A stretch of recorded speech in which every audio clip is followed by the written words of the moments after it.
Good morning guys, स्वागत है आप सभी का विद्यासागर गुड यूट्यूब चैनल पर। कल हम लोगों ने एडुटेरिया करंट अफेयर्स का प्रैक्टिस टेस्ट 1 कर लिया था। आज इस वीडियो में हम लोग 2 नंबर करने जा रहे हैं। तो देखिए, शुरू करते हैं आज का ये क्वेश्चनों का सिलसिला। पहला क्वेश्चन कह रहा है कि हाल ही में किस संस्था के द्वारा देश के पहले नैनो यूरिया लिक्विड को लॉन्च किया गया है। तो ये आपके RCF द्वारा किया गया है। RCF का मतलब हो गया राष्ट्रीय केमिकल एंड फर्टिलाइजेशन, जिसकी स्थापना 1978 ईस्वी में की गई थी।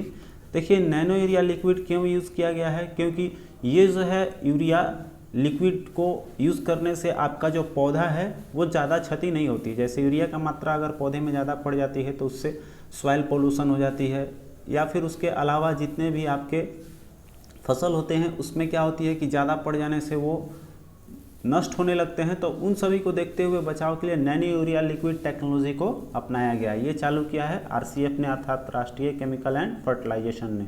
नेक्स्ट, केमिकल निम्न में से किस संस्था ने दुनिया की सबसे लंबी अंडर सी केबल परियोजना के निर्माण की योजना बनाई है। तो ये गूगल द्वारा बनाया गया है। नेक्स्ट क्वेश्चन देखिए, कह रहा है हाल ही में किस बैंक ने कवच व्यक्तिगत ऋण योजना, ठीक है, कवच व्यक्तिगत ऋण योजना की शुरुआत की है। तो आपको SBI बैंक ने।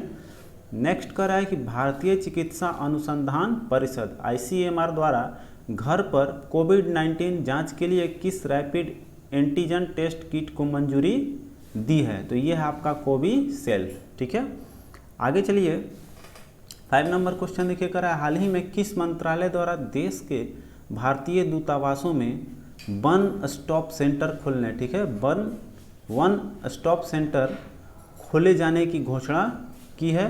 तो आपके महिला एवं बाल विकास मंत्रालय द्वारा। नेक्स्ट देखिए, कर रहा है हाल ही में किस राज्य सरकार ने मनरेगा के तहत कार्य दिवस की संख्या 100 से बढ़ाकर 150 दिन कर दी गई है। तो ये किया है आपको उत्तराखंड सरकार ने। उसमें मनरेगा का आप 100 के बदले 150 दिन काम दिया जाएगा, ठीक है।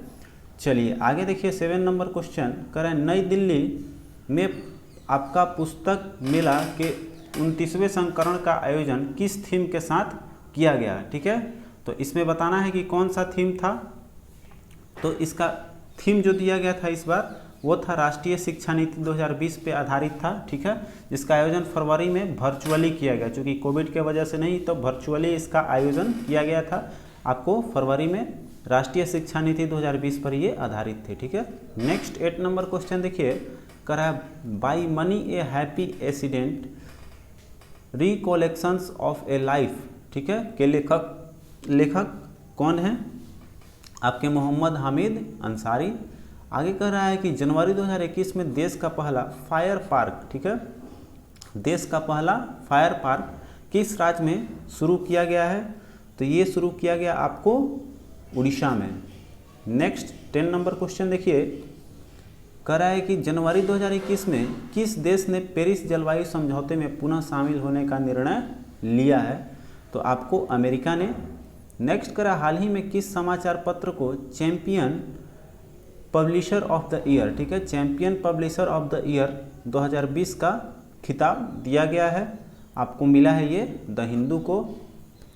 आप लोगों को पता होगा हिंदू भाई ऐसे भी पॉपुलर है क्योंकि इसमें बहुत सारे कंटेंट ऐसे होते हैं कि जो आपको मैंने पढ़ने वाले सभी को हिंदू को ज़्यादा माना गया है, इसलिए कि उसमें जो भी टॉपिक रहता है उसको पूर्ण रूप से आपको पास्ट से लेकर उसका प्रेजेंट तक का पूरा हिस्ट्री दे देता है उसमें। तो इसलिए ज़्यादा पॉपुलर माना गया है द हिंदू आपका जो पब्लिकेशन का है अखबार।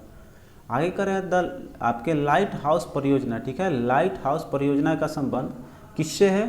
तो ये आपके पर्यावरण अनुकूल मजबूत घर प्रदान करने से। नेक्स्ट, किस राज्य केंद्र शासित प्रदेश द्वारा महिला शिक्षा को बढ़ावा देने हेतु सुपर 75 छात्रवृत्ति योजना, ठीक है, सुपर 75 छात्रवृत्ति योजना की शुरुआत की गई है। तो ये आपके जम्मू कश्मीर से, ठीक है।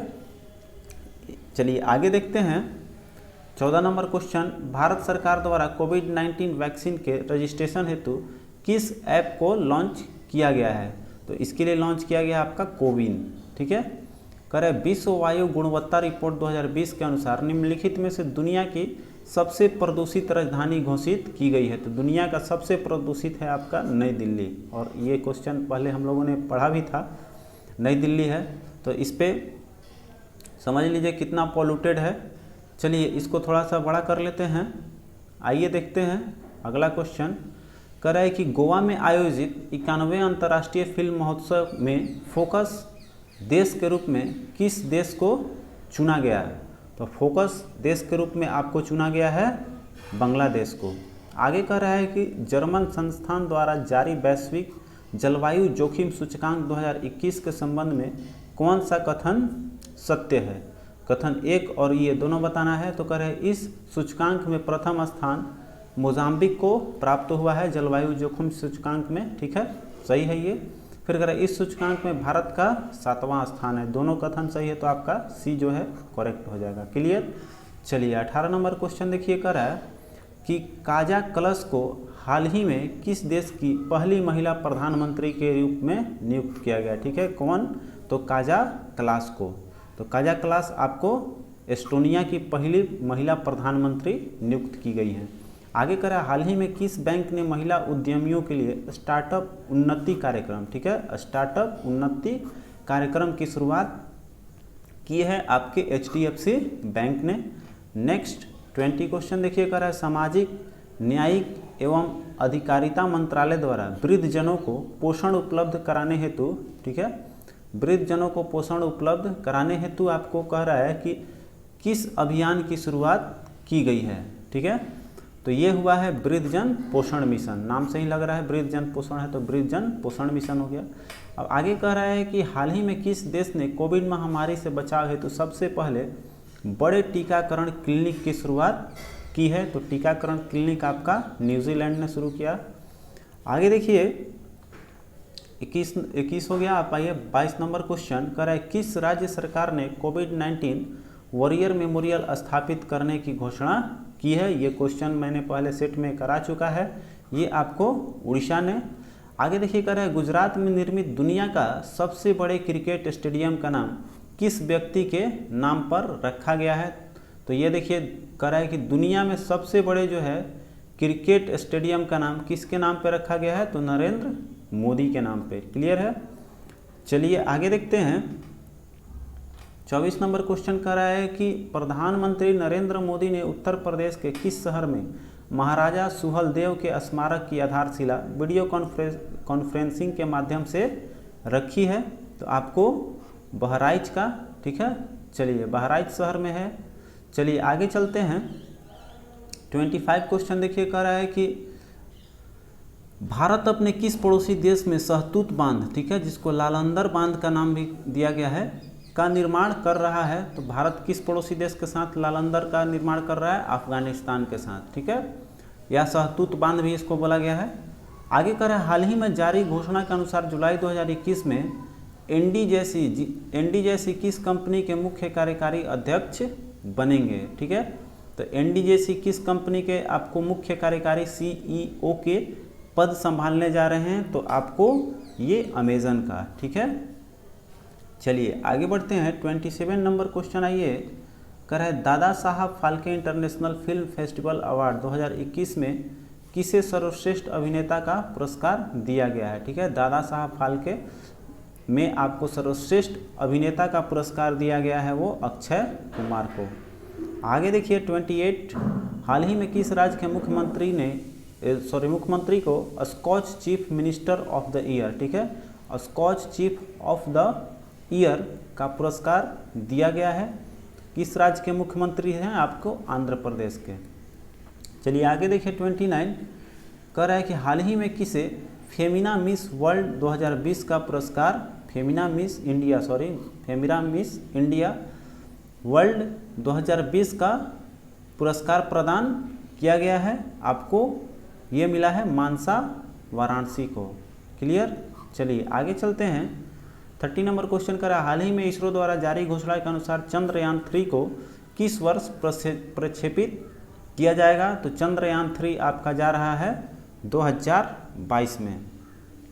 चलिए आगे चलते हैं 31 क्वेश्चन देखिए कह रहा है कि फरवरी 2021 में किस खिलाड़ी को तीसरी बार एलन बॉर्डर मेडल, ठीक है, एलन बॉर्डर मेडल दिया गया है? तो आपको स्टीव स्मिथ को मिल रहा है। फिर कहा हाल ही में किस राज्य में विश्व के सबसे प्राचीन पशु जीवाश्म की खोज की गई है? तो किस राज्य में हुआ है? सबसे पुराना अभी तक में जितने भी ज्ञात हैं उसमें सबसे प्राचीन पशु का अवशेष मिला है आपको मध्य प्रदेश में। क्लियर। आगे देखिए 33, हाल ही में किस राज्य सरकार ने डकैत संग्रहालय बनाने की घोषणा की है? तो डकैत संग्रहालय आपको बनने जा रहा है मध्य प्रदेश में। नेक्स्ट करें, फरवरी 2021 में आयोजित 82वां राष्ट्रीय टेबल टेनिस चैंपियनशिप के महिला एकल का खिताब किसने जीता है? तो आपका मनिका बत्रा ने जीता। चलिए 35 क्वेश्चन देखिए कर रहा है कि IPL 2021 में, ठीक है, सबसे महंगे खिलाड़ी बने क्रिस मॉरिस का संबंध किस देश से? क्रिस मॉरिस किस देश के प्लेयर हैं? आपको दक्षिण अफ्रीका के हैं। चलिए आगे चलिए 36 क्वेश्चन कर रहा है कि फरवरी 2021 में भारत ने किस देश के साथ अरब सागर में नौ सैनिक अभ्यास आपको PASEX, ठीक है, PASEX एक्सरसाइज किया है? तो आपको वियतनाम के साथ में। आगे देखिए 37 क्वेश्चन, जनवरी 2021 में किस राज्य में पोंगल उत्सव का आयोजन किया? तो देखिए आपको ऐसे भी पता होगा कि पोंगल कहाँ मनाया जाता है। पोंगल आपका तमिलनाडु हो जाएगा, ठीक है। पोंगल उत्सव मनाया तमिलनाडु ने। अब कह रहा है कि विश्व का सबसे बड़ा फ्लोटिंग सोलर प्लेटफॉर्म, ठीक है, फ्लोटिंग सोलर प्लेटफॉर्म का निर्माण किस देश में किया जा रहा है? तो सबसे बड़ा है ये, विश्व का सबसे बड़ा है, इसलिए इम्पोर्टेंट बनता है आपको। ये बन रहा है सिंगापुर में, ठीक है। चलिए आगे चलते हैं 39 क्वेश्चन देखिए कर रहा है 2021 में होने वाले 13वें ब्रिक्स सम्मेलन की अध्यक्षता किस देश द्वारा की जाएगी? तो ये आपको भारत द्वारा। देखिए आगे चलते हैं कर हाल ही में विश्व स्वास्थ्य संगठन द्वारा किस उत्तरी अमेरिकी देश में मलेरिया मुक्त घोषित किया है? WHO ने किस उत्तरी अमेरिका के देश को आपको मलेरिया मुक्त घोषित कर दिया है? तो आपको ये है कौन देश? तो अल सल्वाडोर, ठीक है, अल सल्वाडोर का। क्लियर है। चलिए आगे चलते हैं 41 क्वेश्चन देखिए कर हाल ही में किस देश में फ्रीडम पाइनएप्पल अभियान चर्चा में रहा है? अर्थात फ्रीडम पाइनएप्पल का संबंध किस देश से है? आपको ताइवान से है। आगे देखिए कह रहा है कि हाल ही में कौन सा देश 2020-21 में भारत का शीर्ष व्यापार भागीदार देश बना? ठीक है, शीर्ष व्यापार भागीदार देश बना है आपको चीन, ठीक है। चलिए आगे चलते हैं 42 के बाद 43 क्वेश्चन देखिए कर रहा है निम्नलिखित में से कौन सा राज्य केंद्र शासित प्रदेश जहां सभी सरकारी विभागों में इलेक्ट्रॉनिक वाहनों का उपयोग किया जाएगा? ठीक है, कहा कि सरकारी जितने भी वाहन हैं वो इलेक्ट्रिक वाहन होगा। वो किस राज्य में आपको बढ़ावा दिया जा रहा है? दिल्ली में, ठीक है, दिल्ली केंद्र शासित है आपका, जहां की आपको सभी अब सरकारी कारें इलेक्ट्रिक होगी, ठीक है। आगे कह रहा है हाल ही में जापान ने किस देश के सहयोग से भूरे कोयले से हाइड्रोजन उत्पादन शुरू किया है? तो ये हाइड्रोजन उत्पादन का काम कौन चालू किया है? जापान। और भूरा कोयला से तो ये किसके सहयोग से होने जा रहा है आपको? तो ये आपको ऑस्ट्रेलिया का है, ठीक है।